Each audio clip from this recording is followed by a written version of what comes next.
Video பார்த்துட்டு இருக்க எல்லாருக்கும் முதல்ல ஒரு வணக்கம். இன்னைக்கு எந்த மாதிரியான ரிவ்யூ பார்க்க போறோம் பாத்தீங்கன்னா, டிஸ்னி பிளஸ் ஹாட்ஸ்டார்ல அவைலபிளா இருக்கக்கூடிய 1000 பேபிஸ் அப்படின்ற ஒரு வெப் சீரிஸ் தான். இந்த வெப் சீரிஸ் வந்து சீசன் 1 வந்திருக்கு, சீசன் 2 இன்னும் கூடிய சீக்கிரத்தில் வரக்கூடும். அதுக்கப்புறம் சீசன் 1ல எத்தனை எபிசோடு பார்த்தீங்கன்னா 7 எபிசோடு வந்திருக்கு. ஒரு எபிசோடு பார்த்தீங்கன்னா 1 மணி நேரத்துக்கும் குறைவாக தான் இருக்கு. இந்த 7 எபிசோடு ஏன் பார்க்கணும்னா, ட்விஸ்ட் அண்ட் டர்ன்ஸ் கண்டிப்பா அதிகமாக கொடுத்துருக்காங்க. யாராலையும் கணிக்க முடியாத ஒரு கதையை வந்து சூஸ் பண்ணது வந்து இந்த வெப் சீரிஸோட ஒரு மாபெரும் வெற்றினே சொல்லலாம். ஏன்னா 1000 பேபிஸ் அப்படின்னு குழந்தைகள் சம்பந்தப்பட்ட ஏதோ ஒரு கதை தான் இந்த வெப் சீரிஸ் இருக்க போகுதுன்னு மட்டும் தான் நம்மளால கெஸ் பண்ண முடியும். தவிர்த்து அந்த 1000 பேபிஸ் வச்சு என்ன பண்றாங்க அப்படின்றத வந்து யாராலுமே கெஸ் பண்ண முடியாத அளவுக்கு ஒரு கதையை வந்து உருவாக்கி இருக்காரு டைரக்டர் வந்து நஜீம் கோயா அவர்கள். அது மட்டும் இல்லாம இந்த வெப் சீரிஸ்க்கு மியூசிக் யார் பண்ணிருக்காங்க பாத்தீங்கன்னா சங்கர் சர்மா அவர்கள் வந்து பண்ணியிருக்காரு. யாரெல்லாம் லீடிங் ரோல்ல இந்த வெப் சீரிஸ்ல நடிச்சிருக்காங்க பாத்தீங்கன்னா, ஹேமன் நடிச்சிருக்காரு. அப்புறம் நீனா குப்தா அவங்க முக்கியமான ரோல்ல வந்து நடிச்சிருக்காங்க.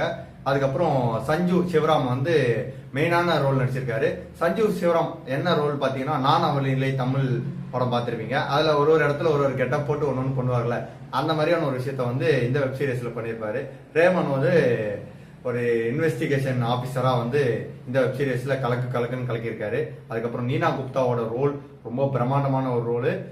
சில சீன்ஸ் எல்லாம் அவங்க இருக்கிறாங்க, பட் ஆனா அவங்களோட ரோல் வந்து பயங்கரமா நடிச்சு கொடுத்துருக்காங்கன்றதுனாலதான் இந்த வெப் சீரிஸ் வந்து ரொம்ப ஹிட் ஆச்சு. நான் இந்த வெப் சீரிஸ் ஆல்ரெடி முன்னாடியே பார்த்துருந்தேன், பட் ஆனால் ரிவ்யூ லேட்டாக தான் சொல்கிறேன். ஆல்ரெடி நிறைய பேர் ரிவ்யூ சொல்லியிருப்பாங்க. பட் ஒன்லைன் கண்டிப்பாக நான் சொல்ல விரும்பலை.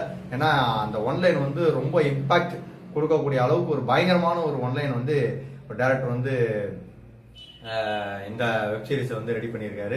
ஸோ ஒன்லைன் வந்து சீக்கிரமாகவே அந்த வெப் சீரிஸை வந்து ரிவீல் பண்ணியிருந்தாலும் நான் வந்து இதில் ரிவீல் பண்ண விரும்பலை.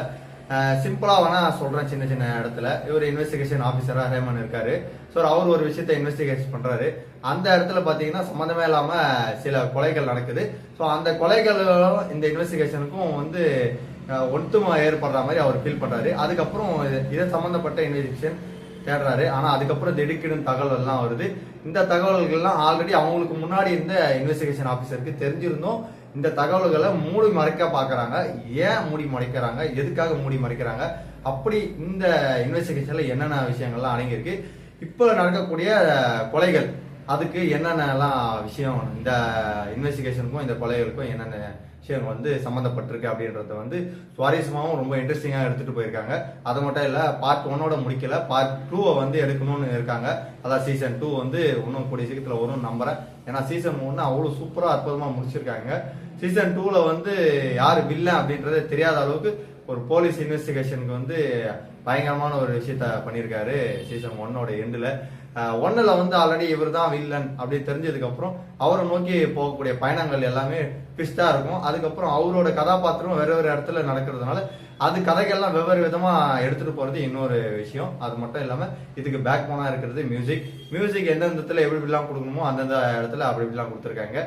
அது மட்டும் இல்லாம ஹாரர் சீன்ல இருக்கிற மாதிரியான மியூசிக் வந்து கொடுத்ததுனால கொஞ்சம் திகில் ஊட்டுற மாதிரியே இருக்கும். ஏன்னா ஃபர்ஸ்ட் பார்ட் சீசன் 1ல ஃபர்ஸ்ட் எபிசோடு பாத்தீங்கன்னா காட்டுல இருக்கும். சில எபிசோட்ஸ் மட்டும் தான் காட்டுல இருக்கும். ஆனா அந்த காட்டுல காமிக்கக்கூடிய எபிசோட்ஸ் பார்க்கும்போது ஆஹா இது ஏதோ ஹாரர் சம்பந்தப்பட்ட ஏதோ வெப் சீரிஸா தான் போகும் அப்படின்னு நம்ம எதிர்பார்ப்போம். பட் அங்க மட்டும் தான் நம்ம கொஞ்சம் டிசப்பாயின்மெண்டா இருக்கிற மாதிரி தெரிஞ்சிருக்கும். மற்றபடி இந்த டைரக்ட் பண்ண டைரக்டரும் சரி, இந்த வெப் சீரிஸ்ல நடிச்சு இந்த நடிகர்களும் சரி அவங்களோட பெஸ்ட்டை கொடுத்துருக்காங்க. என்னோட ரேட்டிங்க்கு 5க்கு வந்து 4.5 தாராளமாக தருவேன். ஆனால் 7 எபிசோட் மட்டும் தான் கொடுத்துருந்தாங்க. இன்னும் எதிர்பார்த்தேன் இன்னும் சுவாரஸ்யமாக எடுத்துகிட்டு போகிறதுக்கு. ஆனால் கிளைமேக்ஸ் கொஞ்சம் மொக்கையாக முடிச்ச மாதிரி எனக்கு தெரிஞ்சுது. பட் ஆனால் அடுத்த சீசன் 2க்கு வந்து பயங்கரமான லீடு தான். பட் ஆனால் 1ல வந்து இன்னும் கொஞ்சம் அடுத்த பார்ட்லயும் 1ஓட வில்லனை 2 எடுத்துட்டு போயிருந்தா மேபி இன்னும் கொஞ்சம் நல்லா இருந்திருக்குமோ அப்படின்றது எனக்கு ஃபீல் ஆச்சு. மற்றபடி தாராளமாக பார்க்கலாம். டிஸ்னி பிளஸ் ஹாட்ஸ்டார்ல அவைலபிளா இருக்கு. பாருங்க, என்ஜாய் பண்ணுங்க. இந்த மாதிரி அடுத்த ரிவ்யூல உங்களை வந்து சந்திக்கும் வரை உங்களிடம் விடைபெறுவது உங்கள் மணிகான்.